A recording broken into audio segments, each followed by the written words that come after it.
আসসালামু আলাইকুম viewers, welcome back to my channel. আজকে আমি আপনাদের সাথে বাচ্চাদের স্কুল ড্রেসের টিউটোরিয়াল শেয়ার করব। আজকে আমি ভিউয়ার্স 7 থেকে 8 বছরের মেয়েদের জন্য স্কুল ড্রেস তৈরি করব, আর এজন্য আমি এখানে 2 গজ কাপড় নিয়েছি। তো প্রথমে কাপড়টিকে এক সাইড থেকে আমি 4 ভাঁজ করে নিচ্ছি। কাপড়টিকে 4 ভাঁজ করে নেওয়ার পর উপরের দিকে আমি স্কেল টেনে সমান করে নিচ্ছি।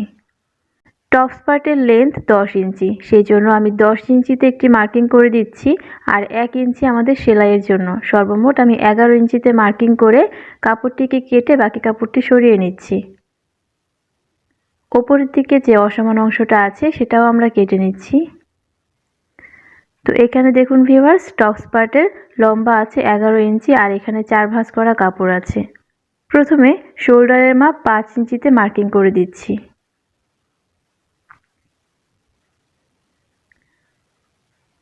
কাঁধের দিকে আমি আধা ইঞ্চি ড্রপ দিচ্ছি। এরপর আর্মহোলের মাপ 5 ইঞ্চিতে মার্কিং করে দিচ্ছি। বডির মাপ নিয়ে নিচ্ছি 7.5 ইঞ্চি, 1 ইঞ্চি বেশি নিচ্ছি সেলাই করার জন্য। কোমরের মাপ 6.5 ইঞ্চি নিয়ে নিচ্ছি, 1 ইঞ্চি বেশি নিচ্ছি সেলাই করার জন্য। এরপর বডির মাপ এবং কোমরের মাপ স্কেলের সাহায্যে মিলিয়ে নিতে হবে। আর্মহোলের যে রাউন্ড শেপ আছে সেই রাউন্ড শেপটি আমি দিয়ে নিব। তো এর জন্য আমি ওপর দিক থেকে অর্ধেক নিচ্ছি এবং কোনাকুনি দিক থেকে 1 ইঞ্চি মার্জিন করে তারপর রাউন্ড শেপ দিয়ে দিচ্ছি। নিচের দিক থেকে পেটের অংশে আমি 1 ইঞ্চিতে মার্কিং করে এইভাবে করে কোনাকুনি একটি শেপ দিয়ে দিচ্ছি, যাতে ফ্রকের কোনা বের না হয়ে যায়। গলার চওড়া নিয়ে নিচ্ছি 2 ইঞ্চি, পেছনের গলার লম্বা নিয়ে নিচ্ছি 3 ইঞ্চি এবং সামনের গলার লম্বা নিয়ে নিচ্ছি 4 ইঞ্চি। স্কেলের সাহায্যে গলার মার্কিংগুলোকে মিলিয়ে তারপর রাউন্ড শেপ দিয়ে দিচ্ছি। সবকিছু মার্কিং করা হয়ে গেলে কেচির সাহায্যে এবার টপস পার্টটিকে কাটিং করে নিতে হবে। তো ভিউয়ার্স, টপস পার্টটি আমি কাটিং করে নিয়েছি, আর এখানে কিন্তু আমাদের 2টি পার্ট বের হয়েছে। এবার আমরা ভিতর থেকে পিছনের পার্টটিকে সরিয়ে নিচ্ছি। পিছনের পার্টটিকে সরিয়ে নেওয়ার পর এবার সামনের পার্টের যে গলা আছে সেই গলা কাটিং করে নিচ্ছি। তো ভিউয়ার্স, টপস পার্ট কাটিং করা হয়ে গিয়েছে। এবার কুচির অংশটা আমরা কাটিং করব। তো কুচির অংশটি কাটিং করার জন্য আমি বাকি যে কাপড়টি আছে সেটাকে 4 ভাঁজ করে রেখে দিয়েছি। এরপর লম্বার মাপ নেওয়ার জন্য আমি টপস পার্টটিকে এইভাবে করে সেই কাপড়টির ওপরে রেখে দিচ্ছি। এরপর ফিতা দিয়ে মেপে দেখছি যে আমি আসলে কতটুকু লম্বা নিতে চাচ্ছি। আমি যে জামাটি তৈরি করব সেটার লেন্থ হচ্ছে 30 ইঞ্চি, আর 2 ইঞ্চি আমি বাড়িয়ে নিচ্ছি সেলাইয়ের জন্য। তো সর্বমোট আমি 32 ইঞ্চি নিয়েছি। এরপর এই একই মাপ নিয়ে আমি পুরো কাপড়টিতে দাগ টেনে নিচ্ছি।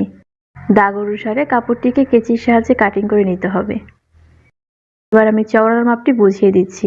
চওড়ার মাপের জন্য টপস পার্টে ভিউয়ার্স যতটুকু চওড়া আছে কুচির অংশে তার থেকে ডাবল নেবেন। তো এখানে দেখুন ভিউয়ার্স, আমাদের 9 ইঞ্চি আছে, এই জন্য আমি কুচির অংশটা 18 ইঞ্চি নিয়েছি। এবার হাতা কাটিং করে নিতে হবে। হাতা কাটিং করে নেওয়ার জন্য দেখুন ভিউয়ার্স, এখানে আমি 4 ভাঁজ করে কাপড় নিয়েছি। তো এখানে আমি 4.5 ইঞ্চিতে মার্কিং করে দিচ্ছি। বাচ্চাদের স্কুল ড্রেসে সবসময় ঘটি হাতা খুব ভালো লাগে, তাই আমি আজকে ঘটি হাতা কাটিং করব। তো এইভাবে করে 4.5 ইঞ্চিতে মার্কিং করে দেওয়ার পর এবার মার্কটাকে স্কেলের সাহায্যে মিলিয়ে দিতে হবে।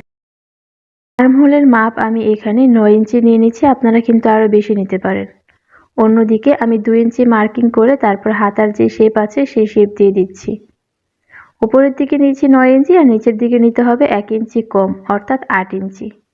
মার্কিং করা হয়ে গেলে এবার কেচি দিয়ে হাতাটিকেও কাটিং করে নিতে হবে। হাতা যতটুকু লম্বা হবে তার থেকে 1.5 ইঞ্চি কম নেবেন, কারণ নিচের দিকে যখন সাদা পাইপিং হবে তখন কিন্তু সেই 1.5 ইঞ্চিও বেড়ে যাবে। তো ভিউয়ার্স, 2টি হাতায় কাটিং করা হয়ে গিয়েছে। এবার আমি ফ্রকটি সেলাই করে দেখাচ্ছি। তো সেলাইয়ের শুরুতে আমি গলা সেলাই করব। তো এখানে আমি সাদা রঙের পাইপিং ব্যবহার করব। এই জন্য আমি কোনাকুনি করে ভিউয়ার্স সাদা রঙের কাপড় কেটে নিয়েছি। পাইপিং দেওয়ার ক্ষেত্রে কিন্তু অবশ্যই কোনাকুনিভাবে কাপড় কাটতে হবে, সোজাসুজিভাবে কাটা যাবে না। তো সর্বপ্রথম পাইপিংয়ের এই কাপড়টিকে উল্টো পাশে সেলাই করে দিতে হবে। এবার যে রাউন্ড শেপ আছে সেখানে ছোট ছোট কাট লাগিয়ে নিচ্ছি। এরপর পাইপিংটিকে 2 ভাঁজ করে ভাঁজ পার্টের দিকে এনে একটি চাপ সেলাই দিচ্ছি।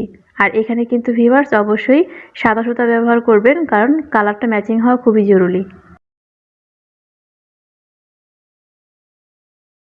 তো দেখুন ভিউয়ার্স, খুব সুন্দরভাবে কিন্তু আমাদের পাইপিং তৈরি হয়ে গিয়েছে, খুব ফিনিশিংভাবে।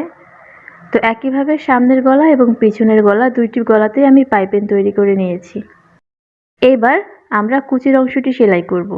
তো স্কুল ড্রেসে কিন্তু ভিউয়ার্স নর্মাল কুচি হবে না, এখানে বক্স প্লেটেড কুচি হবে।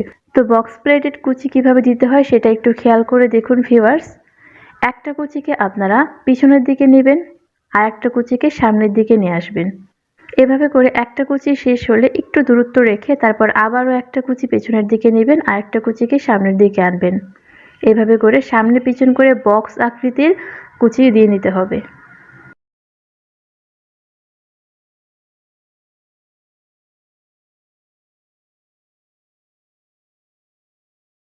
তো দেখুন ভিউয়ার্স, আমি কিন্তু ফ্রকের নিচের পাটে বক্স আকৃতির কুচিগুলো দিয়ে নিয়েছি আর দেখতে কিন্তু খুব সুন্দর দেখাচ্ছে। কুচির অংশটি সেলাই করা হয়ে গেলে এবার উপরের পার্টের সাথে কুচির পার্টটিকে জয়েন করতে হবে। তো এর জন্য আমি কুচির পার্টের ওপরে টপস পার্টটিকে রেখে তারপর কোমর বরাবর সেলাই করে দিচ্ছি।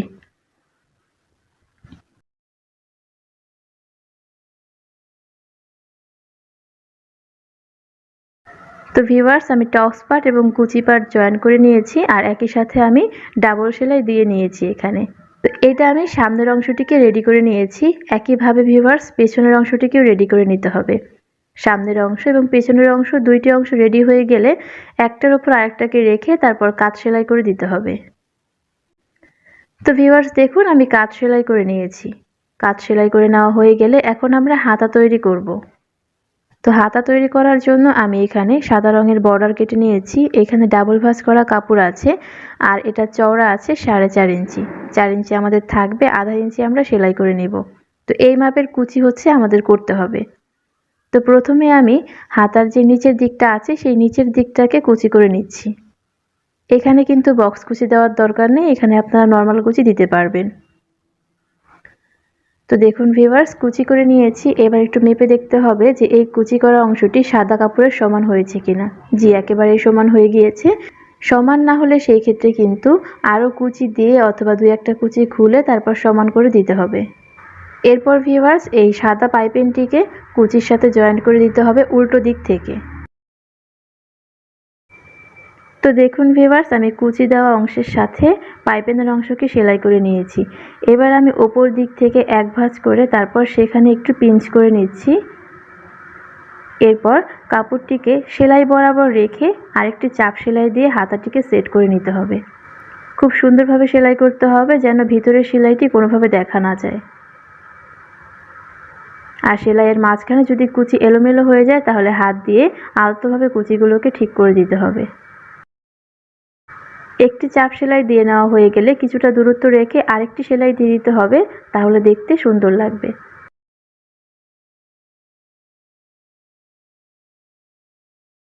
এখন উপরের অংশে আমাদের কুচি দিতে হবে।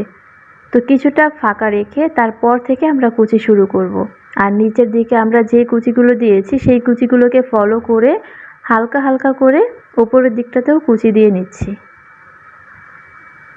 তো দেখুন ভিউয়ার্স, উপরের অংশও কিন্তু কুচি করা হয়ে গিয়েছে আর এরই সাথে কিন্তু ঘটি হাতাও তৈরি হয়ে গিয়েছে।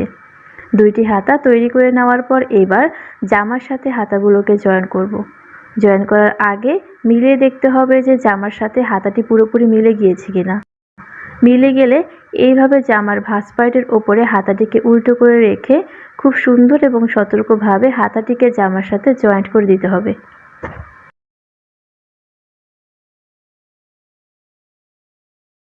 তো দেখুন ভিউয়ার্স, হাতাকে আমি জামার সাথে জয়েন্ট করে দিয়েছি আর দুইটি হাতাকেই আমি জয়েন্ট করে নিয়েছি। হাতাগুলো জয়েন্ট করা হয়ে গেলে এবার ফিটিংয়ের সেলাইটি দিতে হবে। তো হাতার বডির এবং কোমরের মাপ নিয়ে ওপর থেকে নিচ পর্যন্ত আমরা ফিটিংয়ের সেলাইটি দিয়ে নিচ্ছি।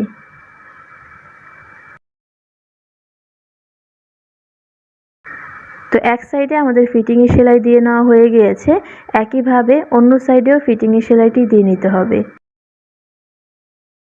এরপর জামার যে নিচের অংশটা আছে সেই অংশে এইভাবে করে ডাবল ভাঁজ করে একটি সেলাই দিয়ে জামাটিকে কমপ্লিট করতে হবে। তো দেখুন ভিউয়ার্স, ফিটিংয়ের সেলাই দিয়ে নিয়েছি, পাশাপাশি নিচের অংশটাকেও বোটে আমি সেলাই করে নিয়েছি। তো এরই সাথে কিন্তু জামা কমপ্লিট হয়ে গিয়েছে। তবে এটা যেহেতু স্কুল ড্রেসের জামা, সেই জন্য কোমরের অংশের দুই পাশে 2টি বেল্ট পরার ফিতা দিতে হবে। তো ভিউয়ার্স, কোমরের অংশে ফিতা তৈরি করার জন্য আমি এখানে টুকরো কাপড় কেটে নিয়েছি। এবার এটাকে দুই পাশ থেকে এক ভাঁজ দিয়ে, তারপর মাঝখান দিয়ে আর এক ভাঁজ দিয়ে আমি এখানে ফিতা তৈরি করে নিচ্ছি। তো আমাদের বেল্টের যে মাপ, সেই মাপ অনুসারে আমি 2টি ফিতা তৈরি করে নিয়েছি। এবার এটাকে জামার সাথে জয়েন্ট করব। এটাকে কোমর বরাবর জয়েন্ট করতে হবে, কোমরের ঠিক মাঝখানটা। এটাকে খুব সুন্দরভাবে অনেকগুলো চাপ সেলাই দিয়ে তারপর জয়েন্ট করে দিতে হবে। সেলাইগুলোকে অবশ্যই মজবুত করে দিতে হবে, কারণ এই জায়গাটা তা না হলে পরবর্তীতে খুলে যেতে পারে। তো ভিউয়ার্স, দেখুন আমি কোমরের দুই পাশে 2টি ফিতা জয়েন্ট করে নিয়েছি। আর এর সাথে কিন্তু আমাদের স্কুল ড্রেস সম্পূর্ণরূপে তৈরি হয়ে গিয়েছে। আমি এটার ফাইনাল লুক আপনাদেরকে দেখিয়ে দিচ্ছি। দেখুন ভিউয়ার্স, কতটা সুন্দরভাবে এই ড্রেসটি তৈরি হয়ে গিয়েছে। মনোযোগ সহকারে ভিডিওটি শেষ পর্যন্ত দেখলে আপনি কিন্তু বাসাতেই খুব সহজে স্কুল ড্রেস তৈরি করতে পারবেন। ভিডিওটি ভালো লাগলে প্লিজ লাইক কমেন্ট করবেন, নতুন হয়ে থাকলে সাবস্ক্রাইব করে বেল বাটনটি অন করবেন। আজকে এই পর্যন্তই, সবাই ভালো থাকবেন। আল্লাহ হাফেজ।